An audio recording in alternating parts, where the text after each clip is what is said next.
بسم اللہ الرحمن الرحیم۔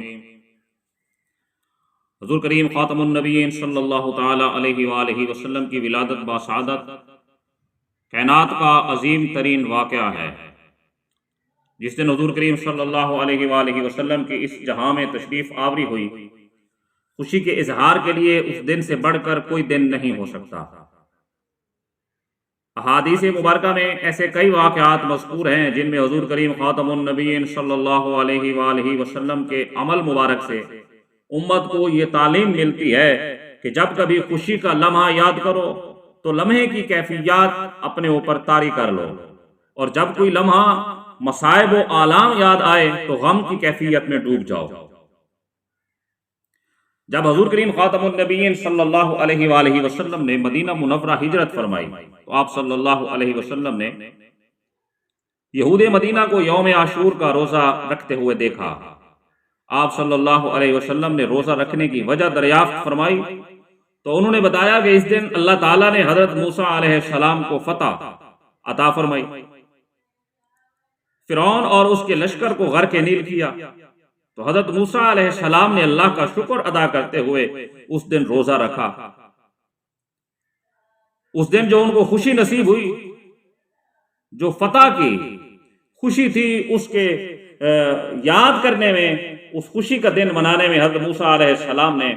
شکرانے کا روزہ رکھا، لہٰذا ہم بھی اس دن خوشی کا روزہ رکھتے ہیں۔ اس پر سید کائنات صلی اللہ تعالی علیہ وآلہ وسلم نے فرمایا کہ ایک نبی ہونے کے ناطے میرا موسیٰ پر زیادہ حق ہے۔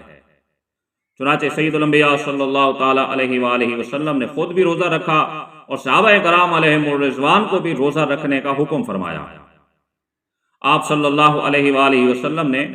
خوشی کے ان لمحات کو یاد رکھا، وہ خوشیاں جو اللہ نے حضرت موسیٰ علیہ السلام کو فتح کی صورت میں عطا فرمائی تھی۔ صحابہ کرام علیہم الرضوان فرماتے ہیں کہ ہم اس دن روزہ اتنی خوشی سے رکھتے تھے، اتنی عقیدت و احترام کے ساتھ یہ دن منایا کرتے تھے کہ ہم اپنی چھوٹی بچیوں کو بھی روزہ رکھواتے تھے کہ تم بھی روزہ رکھو، اور چھوٹی بچیاں جب ہم دیکھتے کہ یہ روزہ پورا نہیں کر سکتی تو پھر ہم ان کو گڑیاں دیتے تھے، گڑیوں سے ہم ان کو کھلاتے تھے تاکہ یہ کھیل لیں اور ان کا دل بہل جائے اور وقت پورا ہو جائے کہ یہ روزہ افطار کر لیں۔ تو سرکار دو عالم صلی اللہ تعالی علیہ وآلہ وسلم نے حضرت موسیٰ علیہ السلام کو جو اللہ نے خوشی عطا فرمائی تھی، اس خوشی کو مناتے ہوئے یوم عاشور یعنی 10 محرم الحرام کا روزہ رکھا اور اس کو جاری رکھا۔ اور اسی طرح 9 ہجری میں تبوک کے سفر کے دوران مسلمانوں نے قوم سمود کے 2 کنووں کے نزدیک پڑاؤ کیا۔ آپ صلی اللہ علیہ وسلم نے صحابہ کرام علیہم الرضوان کو صرف ایک کنویں سے پانی پینے کا حکم دیا اور دوسرے کنویں سے پانی لینے سے منع فرما دیا۔ جس کنویں سے قوم سمود پانی پیا کرتی تھی، اس کنویں سے سید الانبیاء صلی اللہ تعالی علیہ وآلہ وسلم نے پانی پینے سے منع فرمایا، اور جس کنویں سے حضرت صالح علیہ السلام کی اونٹنی پانی پیا کرتی تھی، سید الانبیاء صلی اللہ علیہ وآلہ وسلم نے اس کنویں سے پانی پینے کا حکم دیا۔ امام بخاری علیہ الرحمہ حضرت عبداللہ بن عمر رضی اللہ تعالیٰ عنہ سے روایت کرتے ہیں کہ رسول اکرم صلی اللہ تعالیٰ علیہ وآلہ وسلم جب تبوک کے سفر کے دوران مقام حجر میں اترے تو آپ صلی اللہ علیہ وسلم نے صحابہ کرام علیہم الرضوان کو اس کے کنویں سے پانی پینے اور مشکیں بھرنے سے منع فرما دیا۔ وہ کنواں کہ جس کنویں سے قوم سمود جو اللہ کے عذاب کا شکار ہو چکی تھی، اللہ کے عذاب میں مبتلا ہو کر تباہ ہو چکی تھی، وہ قوم جس کنویں سے پانی پیا کرتی تھی، تو سید الانبیاء صلی اللہ علیہ وآلہ وسلم نے اس کنویں سے پانی پینے سے صحابہ کرام علیہم الرضوان کو منع فرمایا۔ صحابہ کرام علیہم الرضوان نے عرض کیا، یا رسول اللہ صلی اللہ علیہ وسلم، ہم نے آپ کے حکم سے پہلے اس پانی سے آٹا گوندھ لیا ہے اور اس پانی سے ہم نے اپنی مشکیں بھی بھر لی ہیں۔ تو سید الانبیاء نے فرمایا کہ آٹا پھینک دو اور پانی بہا دو، مشکوں والے پانی کو انڈیل دو۔ اور امام مسلم علیہ الرحمہ کی روایت میں ہے کہ پھر آپ صلی اللہ علیہ وآلہ وسلم صحابہ کرام علیہم الرضوان کو لے کر اس کنویں پر تشریف لائے جہاں حضرت صالح علیہ السلام کی اونٹنی پانی پیتی تھی، اور آپ صلی اللہ علیہ وسلم نے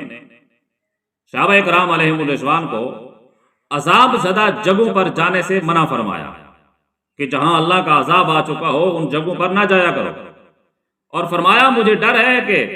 تم اس مصیبت میں مبتلا نہ ہو جاؤ جس میں وہ اللہ کے نافرمان بندے ہوئے اللہ کے عذاب کا شکار ہوئے تھے، بس تم ان عذاب والی جگہوں میں داخل نہ ہوا کرو۔ حضرت عبداللہ بن عمر رضی اللہ تعالیٰ عنہ بیان کرتے ہیں کہ آپ صلی اللہ علیہ وسلم نے فرمایا جن لوگوں نے اپنی جانوں پر ظلم کیا ان کے گھروں میں داخل نہ ہو مگر روتے ہوئے، یعنی وہ جگہ جہاں اللہ کا عذاب نازل ہو چکا ہو اس کے بعد چاہے ہزاروں سال بعد بھی ایسی جگہ پہ جاؤ جہاں اللہ کا عذاب نازل ہوا تھا کبھی، تو اس جگہ پر جاؤ تو روتے ہوئے جاؤ، ایسا نہ ہو کہ اچانک جو مصیبت ان پر آئی تھی تم پر نہ آ جائے۔ البدایہ والنہایہ کی روایت میں ہے کہ بعض صحابہ کرام علیہم الرضوان نے عرض کی کہ یا رسول اللہ صلی اللہ علیہ وسلم جب ہم ان عذاب زدہ جگہوں پر جائیں اور رونا چاہیں اور ہمیں رونا نہ آئے تو ہم کیا کریں؟ تو سید الانبیاء صلی اللہ علیہ وسلم نے فرمایا اگر تمہیں رونا نہ آئے تو اپنے اوپر رونے کی کیفیت طاری کر لیا کرو، اس ڈر سے کہ جو مصیبت ان پر آئی تھی وہ تم پر نہ آ جائے۔ قوم ثمود پر اس وقت کتنے سال گزر چکے تھے کہ عذاب نازل ہوا تھا، لیکن کیفیت صحابہ کرام علیہم الرضوان کے اوپر ایسی طاری ہوئی کہ وہ گڑ گڑانے لگے اور گریہ زاری کرنے لگے کہ وہ کیفیت اپنے اوپر طاری کر لیں۔ بخاری شریف ہی کی روایت ہے کہ حضرت عبداللہ ابن عمر رضی اللہ تعالیٰ عنہ فرماتے ہیں کہ جب نبی کریم خاتم النبیین صلی اللہ علیہ وآلہ وسلم ہجر کے مقام سے گزرے تو فرمایا جن لوگوں نے اپنے اوپر ظلم کیا یعنی قوم ثمود جس کے باعث ان پر عذاب نازل ہوا، تم ان کے گھروں میں داخل نہ ہو، ایسا نہ ہو کہ تمہیں ان جیسی مصیبت کا سامنا کرنا پڑے۔ پھر آپ صلی اللہ علیہ وسلم نے اپنا سر انور ڈھانپ کر وادی ہجر کو تیزی سے عبور کیا۔ حضور کریم خاتم النبیین صلی اللہ علیہ وآلہ وسلم نے صحابہ کرام علیہم الرضوان کو عبرت اور نصیحت حاصل کرنے کے لیے فرمایا کہ اپنے ذہنوں میں اس عذاب الہی کے خوف کی کیفیت پیدا کریں۔ صحابہ کرام علیہم الرضوان کو یہ جذباتی کیفیت طاری کرنے کی تلقین کی گئی، چنانچہ ہر صحابی آہو پکا اور گڑ گڑانے لگا، یوں دکھائی دے رہا تھا جیسے ہر کوئی عذاب الہی سے خوف زدہ ہو۔ برادران اسلام، اس مقدس لشکر کے اندر مجاہدین اسلام ہیں،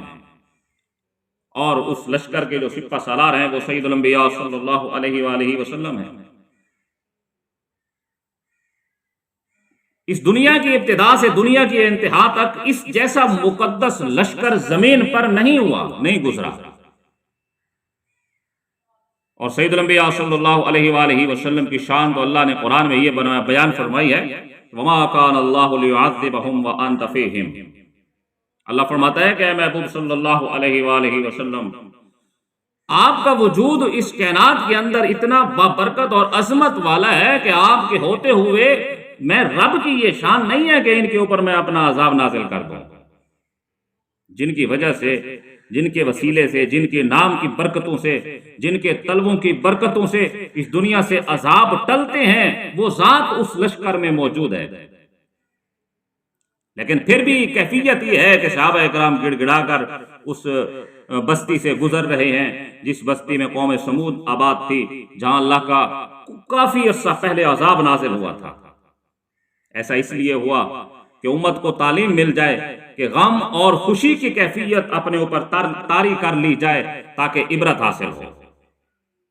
اور خوشی کی کیفیت اپنے اوپر طاری کر لی جائے تاکہ نعمت کا شکر ادا ہو۔ اس سے معلوم ہوا کہ گزشتہ واقعات کے حوالے سے خوشی یا غم کا اظہار کرنا سید الانبیاء صلی اللہ تعالی علیہ وآلہ وسلم اور آپ کے صحابہ کرام علیہم الرضوان کی سنت ہے۔ اگرچہ آپ کی ولادت مبارک کو کئی صدیاں بیت گئی ہیں، ہم آپ صلی اللہ علیہ وآلہ وسلم کے میلاد کے موقع پر خوشی کا اظہار اور جشن کا اہتمام اس لیے کرتے ہیں کہ آپ صلی اللہ علیہ وسلم نے بھی صحابہ کرام کو ہزاروں سال پہلے گزرے واقعات یاد کرنے اور وہی کیفیات اپنے اوپر طاری کرنے کا حکم دیا تھا۔ ہم میلاد النبی کے موقع پر اس طرح خوش ہوتے ہیں جس طرح حضرت آمنہ رضی اللہ تعالی عنہا اور آپ صلی اللہ علیہ وآلہ وسلم کا خاندان آپ صلی اللہ علیہ وآلہ وسلم کی ولادت پر خوش ہوا تھا۔